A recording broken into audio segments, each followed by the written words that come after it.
मेरा बिलीव है कि पिछले साल जो परमेश्वर की महिमा को आपने देखा है, इस साल हम कुछ ऐसा देखेंगे जो इस मिनिस्ट्री ने पहले कभी नहीं देखा।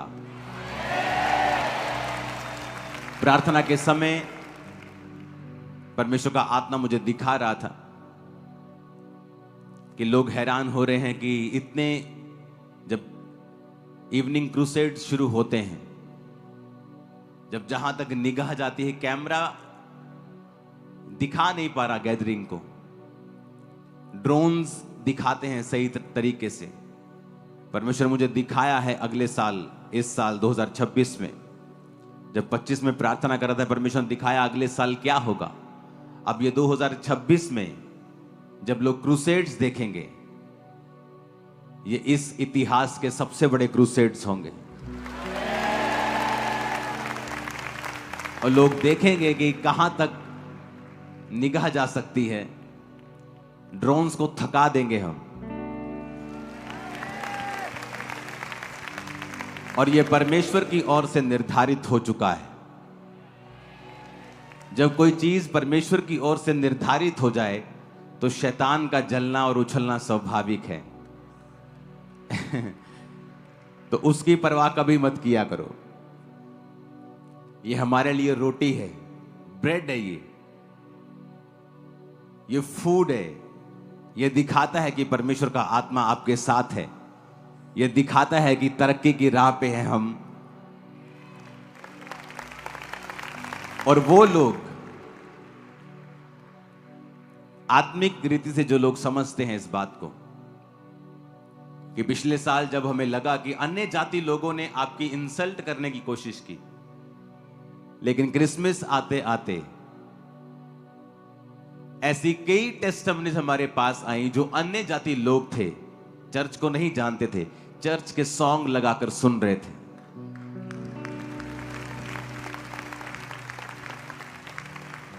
और जो प्यार अब अन्य जाति लोग आपसे करते हैं, इस चर्च से करते हैं, जब उन्होंने इस चर्च का स्वभाव देखा कि ये बदला लेने वाले लोग नहीं हैं, ये वचन पे चलने वाले लोग हैं, आज लाखों लोग जो क्रिश्चियन नहीं भी हैं वो आपसे प्यार करने लगे हैं।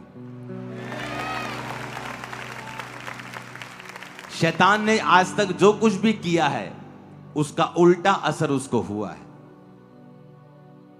और उसका पॉजिटिव इंपैक्ट चर्च पर और सेवकाई पर पड़ा है। इस 31 नाइट को, 21 साल की मेरी सेवकाई की सबसे बड़ी गैदरिंग थी इस 31 नाइट को। इस 31 नाइट को, क्योंकि बाहर टेंट्स, इस हेड शेड के बाहर भी टेंट्स लगे थे, बांस लगे थे, वो गैदरिंग कैप्चर नहीं कर पा रहे थे, ड्रोन्स भी सब तरफ। जो 8.5 एकड़ का हॉल ऐड किया, वो भी उस रात को खुला था, वो भरा हुआ था। हीलिंग हॉल, ये हॉल, पीछे, पास, एवरीथिंग। और परमेश्वर हमें दिखा रहा था कि मैंने अपना काम जो शुरू किया है, मेरा वो दर्शन अभी भी जो शुरू हुआ है यहां,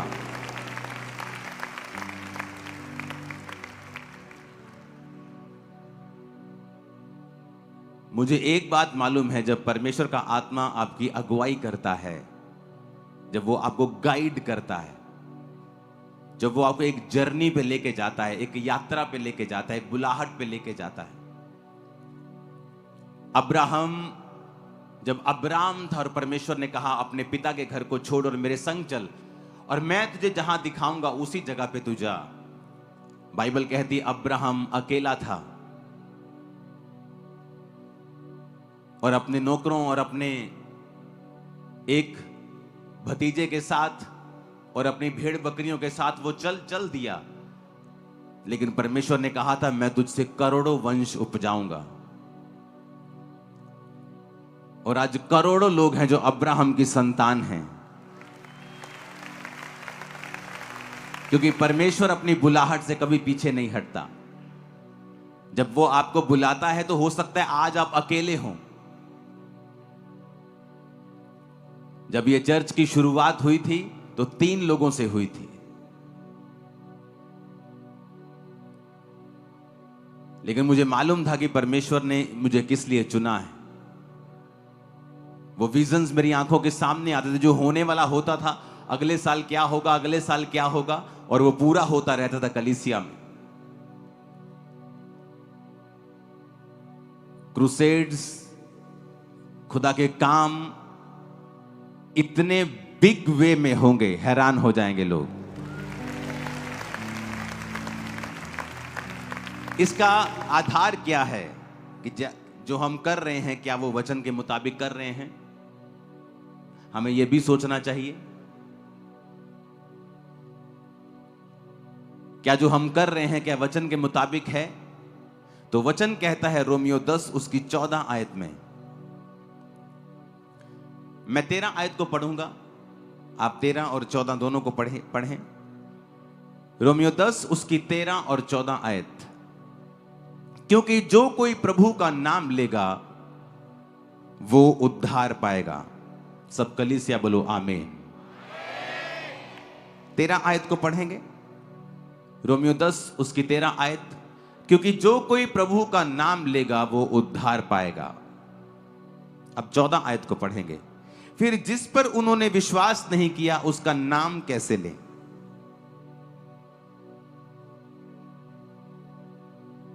अपने पड़ोसी को बोलो, जिस पर उन्होंने विश्वास नहीं किया उसका नाम कैसे लें?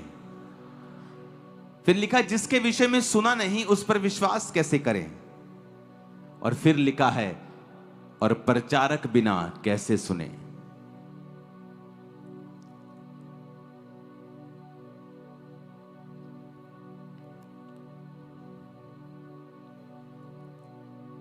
कहता जो कोई प्रभु का नाम लेगा वो उद्धार पाएगा। उद्धार को जब हम यूनानी भाषा में पढ़ते हैं, जिस ओरिजिनल भाषा में बाइबल लिखी गई थी, उसका मतलब है सोटेरिया, जिसका मतलब है डिलीवर होना, हेल्थ, सेव होना। उद्धार का मतलब सिर्फ आत्मिक उद्धार नहीं है, सिर्फ स्वर्ग जाना नहीं है। उद्धार का मतलब स्वर्ग जाना है, उद्धार का मतलब हीलिंग है, उद्धार का मतलब फाइनेंशियल उद्धार है, फिजिकल उद्धार है, मेंटल उद्धार है, हर तरह का उद्धार है, हर तरह की हीलिंग है जो परमेश्वर आपको देता है। हां, उसमें जो आत्मिक स्वर्ग जाना है, आत्मिक अनंत जीवन है, वो टॉप के ऊपर है, वो प्रायोरिटी टॉप के ऊपर है, वो सबसे पहले आता है कि आप अनंत जीवन के वारिस होंगे। लेकिन उसका कंप्लीट मतलब है कि आप अनंत जीवन भी जाएंगे और इस धरती के ऊपर भी आप छुटकारा पाएंगे शैतान से, बीमारियों से, तकलीफों से, वो मेंटल टॉर्चर से, वो शैतानी डिप्रेशन से, वो फाइनेंशियल टॉर्चर से, वो बोझ से, वो जुए से जो आपके सिर पे हो रहा, वो ऊपर नहीं देख पा रहे हैं, उस बोझ से परमेश्वर ने कहा जो कोई परमेश्वर का नाम लेगा वो उद्धार पाएगा। और वचन कहता है कि यहूदियों, 12 आयत में लिखा, यहूदियों और यूनानियों में कुछ भेद नहीं। इसका मतलब क्या? इसका मतलब चाहे वो क्रिश्चियन हो चाहे नॉन क्रिश्चियन हो, जो कोई परमेश्वर का नाम लेगा वो उद्धार पाएगा। 12 आयत में लिखा, यहूदियों और यूनानियों में कुछ भी भेद नहीं, क्योंकि वो सबका प्रभु है और अपने नाम लेने वालों का के लिए उदार है। कहता चाहे कोई यहूदी हो चाहे कोई यूनानी हो, यानी चाहे कोई परमेश्वर को पहले से मानने वाला हो चाहे ना हो, जो कोई प्रभु का नाम लेगा वो उद्धार पाएगा। वो उद्धार शारीरिक है, वो उद्धार आत्मिक है, वो उद्धार फाइनेंशियल है। वो छुटकारा पाएगा अपने कर्जों से भी, अनंत जीवन को पाएगा, वो स्वर्ग राज्य का अधिकारी होगा। जो कोई परमेश्वर का नाम लेगा वो उद्धार पाएगा। यहूदियों और यूनानियों में कुछ भी भेद नहीं। जो कोई आएगा और जीसस का नाम लेगा वो बचाया जाएगा अपनी शर्मिंदगियों से, अपने कर्जों से, पापों से, दुखों से, बांझपन से। जो कोई, एनीबॉडी। परमेश्वर नहीं कहेगा तू किस धर्म से आता है, तूने कितने पाप किए हैं। अगर हम माफी मांगेंगे और परमेश्वर के पास आएंगे तो उसने कहा तू उद्धार पाएगा। तेरे पाप चाहे लाल रंग के हों, मैं उन्हें माफ कर दूंगा। तेरे पाप चाहे ऐसे हों कि बहुत ही गाढ़े हैं, कलर के हैं, ऐसे हैं जो माफ नहीं किए जा सकते लोगों के द्वारा, लेकिन मैं उन्हें माफ कर दूंगा। वचन कहता है, पर 14 आयत में एक सवाल किया है पौलुस ने। कहता है, जिस पर उन्होंने विश्वास नहीं किया उसका नाम कैसे लेंगे? कहता, तुम कहते हो कि जब कोई प्रभु का नाम लेगा वो उद्धार पाएगा, पर कहता जब तक लोगों को विश्वास नहीं है वो नाम कैसे ले जीसस का? फिर कहता, विश्वास तभी करेंगे जब सुनेंगे। जिसके विषय में सुना नहीं है उस पर विश्वास कैसे करेंगे? जब मेरे को यीशु मसीह के बारे में बताया गया तो मैंने परमेश्वर के ऊपर विश्वास किया। अगर मेरे को कोई बताता ही नहीं तो मैं विश्वास कैसे करता? आपको किसी ने बताया, आपने YouTube के ऊपर सुना, आपको किसी बहन ने बताया, किसी रिश्तेदार ने बताया, आपने कहीं इंटरनेट पे देखा, आपने कहीं से बात सुनी, आपने कोई पोस्टर पढ़ा, आपने कोई पंफलेट पढ़ा, आपने कोई फ्लेक्स पढ़ी जो जहां यीशु मसीह के वचन के बारे में लिखा हुआ था, कहीं से आपने सुना या कहीं से आपने पढ़ा तो ही आपने विश्वास किया। फिर आप चर्च आए, चाहे आपको पूरा विश्वास नहीं था, फिर आपने और सुना, गवाहियां सुनी कि इतने लोग खरीदे नहीं जा सकते हैं। हर रोज, हर संडे, हर थर्सडे 500 लोग गवाहियां दे रहे, इतने लोग खरीदे नहीं जा, कुछ तो है। और लिखा, जब आप विश्वास करेंगे तभी आप परमेश्वर का नाम लेंगे। क्योंकि जब तक आपने सुना नहीं है आप विश्वास नहीं कर सकते। जब आप विश्वास करेंगे तभी आप परमेश्वर का नाम लेंगे, और जब आप नाम लेंगे तब आप उद्धार पाएंगे। फिर आगे लिखा है, और कहता, जिसके विषय में सुना नहीं उस पर कैसे विश्वास करें, और प्रचारक बिना कैसे सुने? अपने पड़ोसी को बोलो, प्रचारक बिना कैसे सुने। 15 आयत में लिखा है, और यदि भेजे ना जाएं, अपने पड़ोसी को बोलो, यदि भेजे ना जाएं, यदि भेजे ना जाएं तो कैसे प्रचार करें? जैसा लिखा है, उनके पांव क्या ही सुहावने हैं जो अच्छी बातों का सुसमाचार लाते हैं, सुनाते हैं। आमीन। अब कहता, प्रचारक बिना सुने कैसे? क्योंकि विश्वास सुनने से और सुनना मसीह के वचनों से पैदा होता है। अगर विश्वास नहीं किया तो नाम कैसे लेंगे? तो नाम लेने से पहले विश्वास करना जरूरी है, और विश्वास लाने के लिए सुनना जरूरी है, और सुनने के लिए कहता, प्रचारक बिना कैसे सुने? प्रचारक बिना कैसे सुने? और कहता, यदि प्रचारक भेजे ना जाएं तो कैसे प्रचार करें? यह एक सीक्रेट है। प्रेरितों के काम की कलीसियां क्यों आशीषित थीं? क्योंकि उनको अपना रोल मालूम था कि लोग विश्वास तभी करेंगे जब वो सुनेंगे यीशु मसीह के बारे में। और सुनाएगा कौन? प्रचारक। प्रचारक यदि भेजे नहीं जाएंगे तो प्रचार कैसे करेंगे? आज आप मुझे सुन पा रहे हैं क्योंकि साउंड टीम ने अपना काम किया है। आज हम हॉल के नीचे बैठे हैं क्योंकि हम सब ने कंट्रीब्यूट किया है, और इस हॉल को हमने बना के हम बैठे हैं। प्रचारक अपना काम कर रहा है, क्या कलीसिया अपना काम कर रही है कि नहीं? अब प्रभु कहता है, लोगों की लाइफ में अनंत जीवन आएगा, हीलिंग आएगी, डिलीवरेंस आएगी, ब्लेसिंग आएगी, पर कब? जब वो सुनेंगे। क्योंकि सुनेंगे तो विश्वास करेंगे, विश्वास करेंगे तो नाम लेंगे। लेकिन जब वो सुनेंगे ही नहीं, क्योंकि जब तक प्रचारक उनको सुनाएगा नहीं, जब तक प्रचारक भेजा नहीं जाएगा वो जाएगा नहीं। अगर वो जाएगा नहीं, वो सुनेंगे नहीं, सुनेंगे नहीं तो विश्वास नहीं करेंगे, विश्वास नहीं करेंगे तो नाम नहीं लेंगे, नाम नहीं लेंगे तो उद्धार नहीं होगा। कड़ी के साथ कड़ी जुड़ी है कि जब कलीसिया प्रचारकों को भेजेगी वो प्रचार करेंगे, जब प्रचारक प्रचार करेंगे वो विश्वास करेंगे, वो सुनेंगे और फेथ करेंगे। जब फेथ करेंगे तो वो फिर नाम लेंगे, जब नाम लेंगे तो उद्धार होगा। इसीलिए आपने नोटिस किया होगा कि शैतान को पता है यदि प्रचारकों को मैं बंद कर दूं तो वो उद्धार का काम रुकता है। वो हाथ धो के इसलिए प्रचारकों के पीछे पड़ा रहता है। उसे उन प्रचारकों से तब दिक्कत नहीं थी जब वो नशा करते थे, जब वो शराबी थे, लेकिन जब वो प्रचारक बन जाते हैं उसे दिक्कत होती है। और आपको मालूम होना चाहिए कि वो शैतान है जो गुस्सा कर रहा है, इंसान नहीं है। वो शैतान है जो प्रचारकों के पीछे, क्योंकि परमेश्वर को पता है जब शैतान ने प्रभु यीशु मसीह को परखा तो वचन से परखा, अपने आप को नीचे गिरा। तेरे पिता के वचन में लिखा है कि जब तू अपने आप को नीचे गिराएगा तेरे पिता के दूत तुझे संभाल लेंगे, तेरे पांव में पत्थर से ठेस ना लगेगी। जीसस ने कहा पिता के वचन में यह भी लिखा है कि तू अपने प्रभु अपने परमेश्वर की कभी भी परीक्षा ना कर।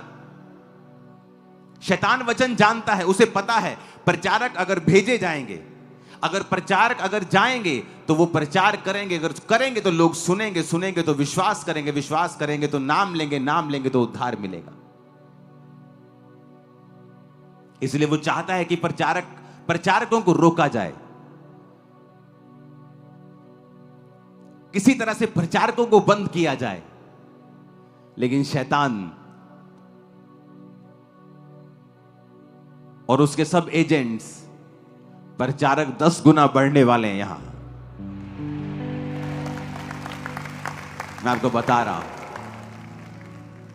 मैंने आपको एक प्रोफेसी दी थी पिछले साल या उससे पिछले, मैंने कहा था कि आने वाले समयों में परमेश्वर यहां पर इस देश में ऐसे लोगों को उठाएगा जो अपनी रीति और रिवाजों से काम करेंगे, जो अपने ही जो कल्चर जहां पे वो पैदा हुए हैं उस तरीके से वो लोगों को बचाएंगे। जिस तरह पौलुस कहता है, जब मैं यहूदियों में गया मैं यहूदियों के जैसा बन गया, मैं यूनानियों में गया मैं यूनानियों के जैसा बन गया, ताकि मैं बहुत से लोगों को अपने जैसा लगूं और मैं बहुत से लोगों का उद्धार करा सकूं। यह बेवकूफी है। आप जानते हैं बाइबल ना तो मेकअप के खिलाफ है ना ही मेकअप के साथ है। ये आपका अपनी चॉइस है। ओवर मेकअप नहीं होना चाहिए, हम सबको पता है। ओवर बहुत ही इतने बड़े बड़े आंखों बहुत ही ओवर कर लिया, वो स्पिरिचुअल चीजों से बाहर हमें कर देती है। लेकिन अगर आप ये समझें कि आप मान लीजिए आप अमेरिका में हैं और आप वहां पर उन लोगों को प्रचार कर रहे हैं और आप बिल्कुल मेकअप नहीं करते, बिल्कुल व्हाइट सूट में हमेशा रहते हैं, आप उन लोगों को जल्दी इंप्रेस नहीं कर पाएंगे। आपको उनके जैसा लगना होगा कि हम भी आपके जैसे हैं, ताकि उद्धार हो सके, आत्मा बच सके। इसलिए पौलुस ने कहा मैं यहूदियों के लिए यहूदियों के जैसा बना, यूनानियों के लिए मैं यूनानियों के जैसा बना। अगर आप इंडिया में आएंगे और आप जैसे फॉरेन कंट्रीज में लेडीज प्रचार करती है, अगर आप यहां करने की कोशिश करेंगे, लोग आपसे इतना इंप्रेस नहीं होंगे,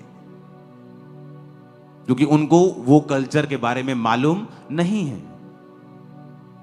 आप जहां रहते हैं आप उस तरीके से प्रीच करेंगे ताकि आप लोगों को आपका पहनावा, आपकी चीजें एक उद्धार के लिए, क्योंकि परमेश्वर ने सब जातियों के लिए अपनी जान दी है, कि आप एक रुकावट ना हो, आप ऐसे ना हो कि आप मूर्ख लगें, आप अलग लगें, ताकि लोग परमेश्वर के सुसमाचार को समझें, पहचानें और उसे कबूल करें। कितने मेरी बातों को समझ रहे हैं? ये बुद्धि सब में नहीं है। अगर सब में होती तो लोग बचाते वो भी। अगर ये बुद्धि होती तो लोग बचाए जाते। अगर ये विजडम वो यूज करते, अगर बाइबल की राइट नॉलेज वो लेते, तो ऐसा नहीं होता। हालेलुया। इसलिए परमेश्वर ने कहा मैं तुम्हें भेड़ के समान भेड़ियों के बीच में भेजता हूं। तुम सांप की तरह बुद्धिमान रहो और कबूतर के नाई भोले भी रहो।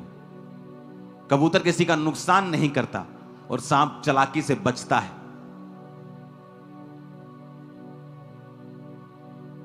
उसने कहा प्रचारक अगर भेजा नहीं जाएगा तो वो कैसे प्रचार करेगा?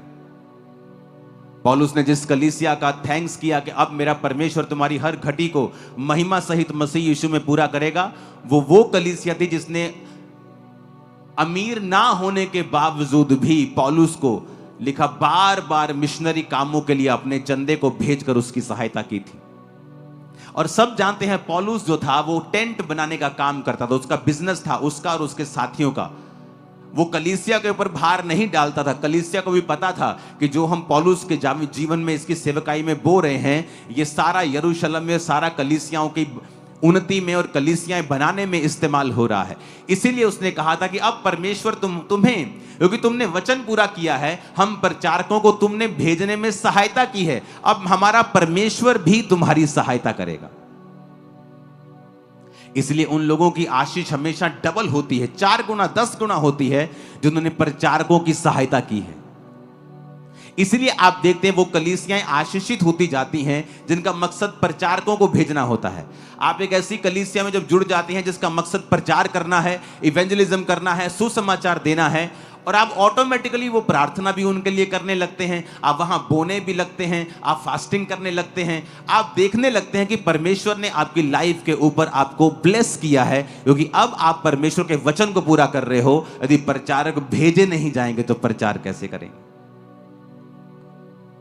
Hallelujah, hallelujah. हमें ये बुद्धि यूज करने की जरूरत है कि परमेश्वर ने आपकी एक डिवाइन ड्यूटी लगाई है। आपका काम है अपने पास्टर्स के लिए प्रार्थना करना, आपका काम है बोना, आपका काम है फास्टिंग करना, आपका काम है प्रेयर करना कि परमेश्वर सुसमाचार के रास्ते ओपन हो और बहुत से लोग तुझे सुने, बहुत से लोग सुसमाचार के ऊपर विश्वास करें और बचाए जाएं। आमीन, आमीन। अपने पड़ोसी को बोलो, यदि भेजे ना जाएं तो वचन कहता है कि वो कैसे प्रचार करें।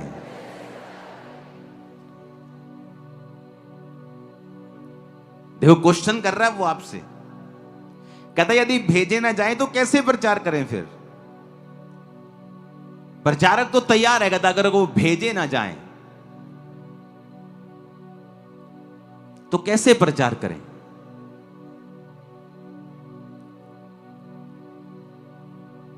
और उनको भेजने वाला कौन होता है? कलीसियाएं। इसलिए बहुत से लोग सेवा कंटिन्यू नहीं कर पाते। क्यों? उन्हें मकसद भूल जाता है कि हमारा काम है इस प्रचारक के साथ रहना और इसको भेजना, ताकि बहुत से लोग बचाए जाएं। उसमें डिफिकल्टी होगी, मुश्किलें आएंगी, चैलेंजेस आएंगे, पर्सनल चैलेंजेस आएंगे, लेकिन वो सबको आएंगे, क्योंकि वो डिवाइन काम है, वो ईश्वरीय काम है, और शैतान जानता है कि इस काम के जरिए कैसे कैसे लोग बच रहे हैं। अपने पड़ोसी को बोलो, मैं भेजूंगा। आमीन, आमीन। और फिर देखो कैसे परमेश्वर काम करता है, वो किस तरह से आपके लाइफ में काम करता है। और यही तरीका है आपकी आशीष का। क्यों प्रेरितों के काम की कलीसिया लोग हील हो जाते थे जल्दी? क्यों उनकी लाइफ में मिरेकल ज्यादा होते थे? इसी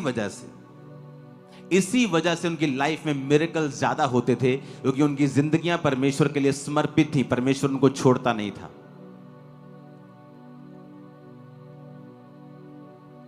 आपकी लाइफ में आप देखना उन लोगों की लाइफ में जो जीवित चर्चिस के साथ हैं, सुसमाचार फैलाने वाली, कंप्लीट गॉस्पल देने वाली, उस चर्च के लोग आपको हमेशा ज्यादा आत्मिक और ब्लेस्ड मिलेंगे। हालेलुया। मैंने आपको प्रोफेसी दी थी 2 साल पहले कि ऐसे लोग उठेंगे जो अपने अपनी रीतियों से प्रचार करेंगे।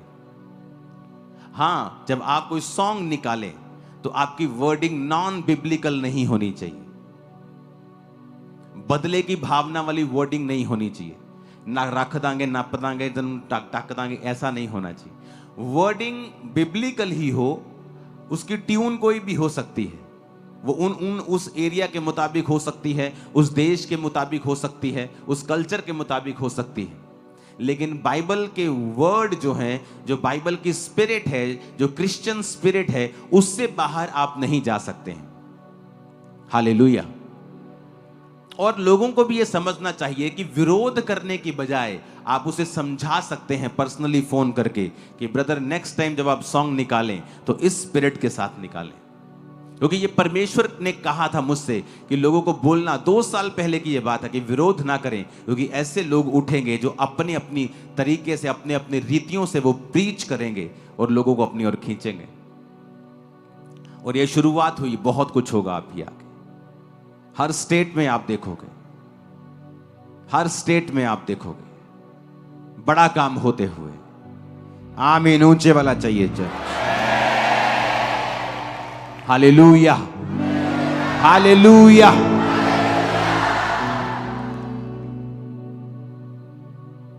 जो चर्च जब भी खड़ी हुई है, वो खड़ी हुई है परमेश्वर के एक बड़े मकसद के लिए। जब भी परमेश्वर ने एक चर्च को खड़ा किया है, एक बड़े मकसद के साथ किया है।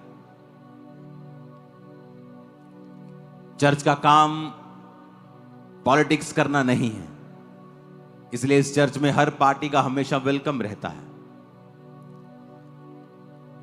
चर्च का काम है रास्ता दिखाना, वो कोई भी हो। आप कोई भी होंगे, आप आएंगे, आपको गाइड किया जाएगा, आपको बताया जाएगा आपको क्या करना है। नाइजीरिया में ऐसी चर्च है जिसकी आज 50,000 ब्रांचेस हैं, और उसकी चर्च के स्टैंडिंग वॉलंटियर्स आज उस देश के उपराष्ट्रपति की पोस्ट तक पहुंच चुके हैं। Standing volunteers. क्यों परमेश्वर ने ऐसी चर्चों से लोगों को चुना? उनको सिखाया गया ऑनर करना। वो अपने पास्टर के साथ आज भी एक समान, अगर वो बैठे हो तो उसके समान बैठते भी नहीं है। उन लोगों में ये बात बहुत अजीब और बड़ी गहराई से मैंने देखी है, क्यों उन लोगों को परमेश्वर ने इतनी जल्दी बढ़ाया है। ऑनर करना।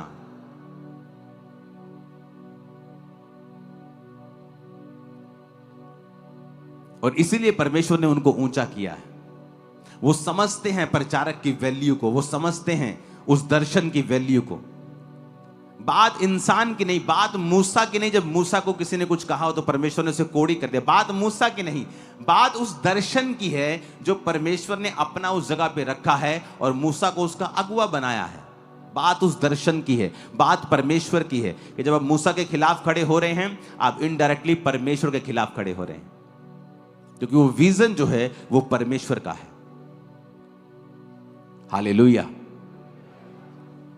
एक अन्य जाति व्यक्ति अगर पॉलिटिक्स में है, वो शराब पिए, वो कुछ भी करता है, परमेश्वर उसको अलग तरीके से देखता है। वो व्यभिचार में है क्योंकि वो वचन नहीं जानता है, और वचन में लिखा है वो लोग ज्यादा चालाक हैं, ज्यादा चालाक हैं। वो आते हैं, हाथ जोड़ते हैं, अपना काम कराते हैं, चले जाते हैं। और अपने वाले लोग इतने मूर्ख हैं बेचारे, खिलाफत ही करते रहते हैं एक दूसरे की, और फिर उन्हीं चर्चों में वोट्स मांगने जाते हैं और लोग याद रखते कि ये तो वही था ना। क्योंकि चर्च का काम पॉलिटिक्स करना नहीं। अगर इस चर्च ने कभी पॉलिटिक्स में जाना ही नहीं, तो जिसने जाना है वो ये ध्यान रखे कि हमें लोगों को कैसे अपनी ओर करना है। अगर हम ही ये बेवकूफियां करते रहेंगे और बाद में चर्च में खड़े होकर प्रार्थना करवाने के लिए आएंगे तो कुछ नहीं होगा। इसलिए परमेश्वर ने कहा दूसरे लोग ज्यादा चालाक हैं। क्रिश्चियन लोगों से ज्यादा चालाक लिखा है बाइबल में। क्यों लिखा परमेश्वर ने ऐसा? उनको बुद्धि है, वो जानते हैं अपना काम करो और चलें। हालेलुया। जब तक आप ऑनर नहीं करेंगे उस विजन का, तब तक परमेश्वर आपको ऊंचा नहीं करेगा। वो क्रिश्चियन लोगों को बड़े ध्यान से देखता है। जब तक आप व्यभिचार से और शराब से और नशों से बाहर नहीं आएंगे, वो कभी पॉलिटिकली आपको ऊंचा नहीं करेगा, क्योंकि आप वचन जानने वाले लोग हैं। जब तक आप वचन जान के गुनाह करते रहेंगे, परमेश्वर आपको हमेशा नीचा रखेगा। आप वचन को जानेंगे, आप प्रार्थना करेंगे, आप बाइबल को पढ़ेंगे, आप ऑनर करेंगे विजन्स का, दर्शनों का, परमेश्वर आपको ऊंचा करेगा। वो किसी भी तरह से करे, वो करेगा। वो लोगों के दिल में डाले, वो बड़े लोगों के दिल में डाले, वो किस तरह से आपको बढ़ाएगा, फिर वो परमेश्वर पे छोड़े। आज प्रॉब्लम यह है कि हर एक व्यक्ति, चाहे वो सामाजिक तौर से मसीह में है चाहे वो पास्टर के तौर पे बुद्धि की कमी की वजह से वो लोग बढ़ नहीं पा रहे हैं। जब कुछ करने का समय होता है, जीरो रिजल्ट है उनके। रीजन क्या है? विजडम की कमी। जब मैं सेवकाई में खड़ा हुआ और जब मैं जाता था विजिट करने के लिए लोगों के घरों में, तो परमेश्वर की आत्मा ने मुझसे कहा कि इनसे चंदा नहीं लेना है विजिट करते समय। और जब भी लोग चंदा लेने, ऐसे आपको पता होना चाहिए चर्च को, बहुत से लोग यहाँ चर्च में नए हैं कि जब विजिट करने पास्टर्स घर आते हैं लोगों के, तो जब वो जाने लगते हैं तो लोग चंदा देते हैं, यानी ऑफरिंग देते हैं, ऐसे हाथ करके ऑफरिंग देते हैं। तो पास्टर ऐसे प्रेयर करते हैं उस पर। तो परमेश्वर ने मुझसे कहा ऑफरिंग मत लेना, लोगों को बोल कि हाँ मैं ऑफरिंग लूंगा, लेकिन आप संडे चर्च में आए और उसे डालें परमेश्वर की हुजूरी में। पता है क्यों? क्योंकि लोगों के बीच में यह प्रचलन था कि पास्टर्स लोग सिर्फ चंदा लेने के लिए घर आते हैं। विजिट करने का मकसद सिर्फ चंदा लेना है कि 10 घरों में विजिट करेंगे, 50-50, 100-100 चंदा लेंगे तो 1000 रुपये इकट्ठा हो जाएगा। सिर्फ विजिट करना है, विजिट करना, चंदा लेना है सिर्फ। सब पास्टर्स नहीं, मैं भी विजिट करता था, लोग मुझे भी कई बार देते थे, सब पास्टर्स नहीं। लेकिन ये बिलीवर्स की मैं बात कर रहा हूं, वो ऐसे बोलते थे कि पास्टर आए तो 50 रुपए निकालने हैं। तो मुझे सेवकाई में पर्सनली ये एक रुकावट लगा। जिस चर्च ने मुझे बैप्टाइज किया है वो भी पास्टर्स विजिट करते हैं, लोग आज भी चंदा उन्हें देते हैं। जब वो मेरे घर आते हैं मैं भी उन्हें चंदा देता हूं। बात मैं भी ऑफरिंग देता हूं, बात वो नहीं है, वो आत्मिक आदमी है। लेकिन ऐसे भी लोग थे जो आत्मिक नहीं थे और सिर्फ विजिट करने के लिए जाते थे। तो परमेश्वर ने मुझसे कहा लोगों के बीच में ये एक मेंटालिटी है, इसे ब्रेक करना है। तुमने ब्रेक करना है कि चंदा सेकेंडरी है, ऑफरिंग सेकेंडरी चीज है। पहले जब मैं आया हूं वचन सुनो। लोग खाना बनाने के लिए चले जाते थे, कोई बिस्कुट लेने, कोई चाय, कोई कोल्ड ड्रिंक। मैं बोलता जब मैं आपके घर में आऊंगा मुझे कोई इधर उधर भागता नहीं चाहिए, क्योंकि जिसको मैंने वचन देना वो तो कोल्ड ड्रिंक लेने चला गया, जिस सिस्टर को मैंने वचन देना वो चाय बनाने चली गई। अब मैं वचन जिसको दे रहा हूं उसका कोई चर्च से मतलब नहीं। मैं कहा तुम लोग बैठो, मुझे कोई चाय पानी नहीं चाहिए, तुम चाय पानी मुझे भेज देना, मैं पी लूंगा तुम्हारा। तो मैंने क्या किया, मैंने चाय पीनी छोड़ दी। तो मैं लोगों को ये बोलने लगा कि मैं चाय पीता ही नहीं हूं, तो काम भी खत्म करता आप कि मैं पीता ही नहीं चाह। मैंने चाय पीनी छोड़ दी, मैंने खुद ही छोड़ दी। मैं कहा पीता ही नहीं हूं, आ जाओ बैठो। अब कोल्ड ड्रिंक कितनी आदमी मिलेगा, कोल्ड ड्रिंक शुरू से मैं इतना पीता नहीं हूं। तो उनको मालूम था कि हमारा पास्टर ना चाय पीता ना कोल्ड ड्रिंक, हमें उसने वो आया तो हमें बैठना है। तो वो लोग क्या करते थे, लोग बैठते थे, फिर वो खुद भी बैठते थे, साथ वाले भी बैठते थे, पड़ोसी भी बैठते थे। तो 10-15 मिनट वचन देने के बाद मैं वहां से निकलता था। जब लोग ऑफरिंग लेने के लिए आते थे, जो लोग पक्के होते थे, जिनको पता है कि ये क्रिश्चियनिटी में स्ट्रांग है, इसको वचन पता है, कंप्लीट है, उससे ऑफरिंग मैं एक आध से लेता था और बाकी सबको बोलता था नहीं। क्योंकि नए लोग भी होते थे, कम आत्मिक लोग भी होते थे, थोड़ा विश्वास वाले भी होते थे। सबको लगता कि अच्छा इस बहन ने दिया है तो मुझे भी देना है। मैं उनका मना कर नहीं, तुमसे मैंने नहीं लूंगा, आप चर्च में आओ और संडे डालो, आपकी प्रभु कबूल करेगा। तो इस विजडम से मैं चला हूं। मुझे मालूम था लोगों के दिल में क्या है, लोग क्या सोचते हैं। आप मेरी बात समझ रहे कि नहीं? आज आप सामाजिक तौर पे खड़े हैं, आप पॉलिटिकल तौर पे खड़े हैं और आपको पता ही नहीं लोगों के दिल में क्या है, आपको पता ही नहीं मुद्दे क्या हैं, आपको पता ही नहीं सिस्टम क्या है, कैसे लोगों को अपनी ओर करना है, आपको पता ही नहीं। दर्शनों को सपोर्ट करेंगे, प्रचारकों को सपोर्ट करेंगे, तभी हम परमेश्वर के दिल में अपनी जगह को बनाएंगे। हर एक व्यक्ति को परमेश्वर से बुद्धि मांगनी चाहिए, परमेश्वर मुझे विजडम दे, तेरी डिवाइन विजडम। लेकिन वो डिवाइन विजडम कैसे आएगी अगर अगले दिन हमने व्यभिचार करना है, अगले दिन रात को हमने पूरी बोतल शराब की पीनी? कैसे परमेश्वर हमें बुद्धि देगा? क्रिश्चियन लोगों को, अन्य जाति जो मर्जी करें, लेकिन हम क्रिश्चियन लोग वचन के साथ बंधे हुए हैं। बाइबल कहती है सब कुछ अच्छा चल रहा था। नूह ने जिस रात शराब पी और मतवाला हुआ, उसी दिन उसके बेटे ने उसको नंगा देख लिया। शराब एक शुरुआत होती है कि आप पापों में घुस जाएंगे, आपकी बुद्धि भ्रष्ट हो जाएगी, आपको ना बोलने वक्त मालूम होगा आप क्या बोल रहे हो, ना करने वक्त पता होगा आप क्या कर रहे हो। इसलिए परमेश्वर ने उससे कहा है मदिरा उसको दो जो नाश होने पर है, जो मतलब कि अपने जीवन को तबाह कर चुके, जो नाश होने पे, जिनको कोई मतलब नहीं, वो मरे जिए, नरक जाए स्वर्ग जाए, क्या हो रहा है क्या नहीं, उनको दे दो मदिरा, दे दो मदिरा, उनको दे दो शराब उनको। लेकिन जो अपने जीवन में कुछ करना चाहते हैं, जो चाहते हैं कि पवित्र आत्मा उनकी अगुवाई करे, इसलिए पौलुस ने लिखा दाखरस के मतवाले मत बनो, क्योंकि दाखरस आपकी आत्मा को हिलाता है। एक कमजोर आदमी भी दलेर फील करता है, और परमेश्वर नहीं चाहता कि तुम ऐसी दलेरी एक शराब के साथ फील करो। इसलिए वो कहता तुम वो दलेरी पवित्र आत्मा के भरने से महसूस करो। कि जब आप पवित्र आत्मा से भरते हैं, आप सेम फीलिंग होती है आपको, आप दलेर हो जाते हैं। कितने मेरी बात को समझ रहे हैं? ये हमें बुद्धि की जरूरत होती है। सेवकाई में बुद्धि लगती, डिवाइन विजडम, शारीरिक बुद्धि नहीं। अगर वो ऐसा कर रहा है मैं भी ऐसा कर लूं, नो नो नो। ईश्वरीय बुद्धि कि परमेश्वर कैसे कार्य कर रहा है, लोगों के हृदयों में क्या है, कैसे मैं परमेश्वर का काम करूं। इस तरह से मैंने परमेश्वर के काम को स्टार्ट किया और लोगों ने समझा कि नहीं, ये हमें वचन देने ही आए हैं, ये हमारी स्पिरिचुअल लाइफ को ही देख रहे हैं, ये हमें फीड कर रहे हैं, ये अपनी भेड़ों का ध्यान रख रहे हैं। कितने मेरी बातों को समझ रहे हैं? और ऐसे ऐसे ऐसे करते कलीसियाएं बढ़ती गई, हर जगह बुद्धि इस्तेमाल हुई, डिवाइन विजडम। परमेश्वर क्या चाहता है, वो क्या करना चाहता है, कैसे करना चाहता है। Hallelujah, hallelujah, hallelujah.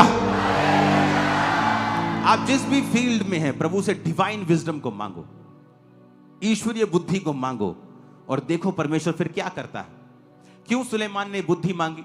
उसे मालूम था मैं राजा की कुर्सी पे बैठ गया हूं, लेकिन ये बुद्धि के बिना चलाना इसको पॉसिबल नहीं है। इसलिए उसने परमेश्वर के सामने बलियों को चढ़ाया, और परमेश्वर उसके सपने में आके जब खुश हुए तो कहा तुझे क्या चाहिए? उसने कहा मुझे विजडम चाहिए परमेश्वर, मैं तेरे लोगों का न्याय कर सकूं। और जब बुद्धि आती है तो बाकी चीजों की समझ भी परमेश्वर ने खोल दी। वचन में लिखा है कि बहुत महंगे महंगे घोड़े सुलेमान जो था वो अरब से लाता था और लोगों को बेचता था। हर चीज की उसको नॉलेज थी, घोड़ों से लेके, मछलियों से लेके, सोने और चांदी और सब मेटल्स को लेके, सब चीजों के बारे में उसे मालूम था। इसीलिए तो वो सबसे अमीर था। लोग बोलते जी फलाना राजा सबसे अमीर था, जी ये फलाना राजा सबसे अमीर था। नो नो नो, सुलेमान के जैसा अमीर कोई नहीं था। अगर आप उसके सोने की ही गिनती कर लें, चांदी की ही गिनती कर लें, वचन में लिखा है कि चांदी तो ऐसी हो गई थी जैसे लोहा होता है, वो अनगिनत थी। इतना सोना था उसके राज्य में। क्यों? जब बुद्धि आती है आपको सब चीजों की समझ आती है। आपको घर कैसे चलाना है, बिजनेस कैसे चलाना है, बच्चों को कैसे चलाना है, वाइफ को, हस्बैंड को क्या बोलना है, क्या, ये बुद्धि आपको परमेश्वर का वचन देता है, उसका आत्मा आपको देता है। जब आप प्रार्थना करते हैं सुबह उठ के, आप प्रभु को इनवाइट करते हैं, आप बाइबल पढ़ते हैं, आप फास्टिंग करते हैं, क्रिश्चियन लाइफ बिताते हैं, परमेश्वर में सही जीवन बिताते हैं, फिर आप जिस भी फील्ड में होंगे परमेश्वर का आत्मा आपकी अगुवाई करेगा। कान खुले हैं कि नहीं आज? और इस बुद्धि के द्वारा ही फिर आप आगे बढ़ते हैं। अगर वो उसमें कमी है, वो आप ही का नुकसान करती है, किसी का नहीं। Hallelujah, hallelujah.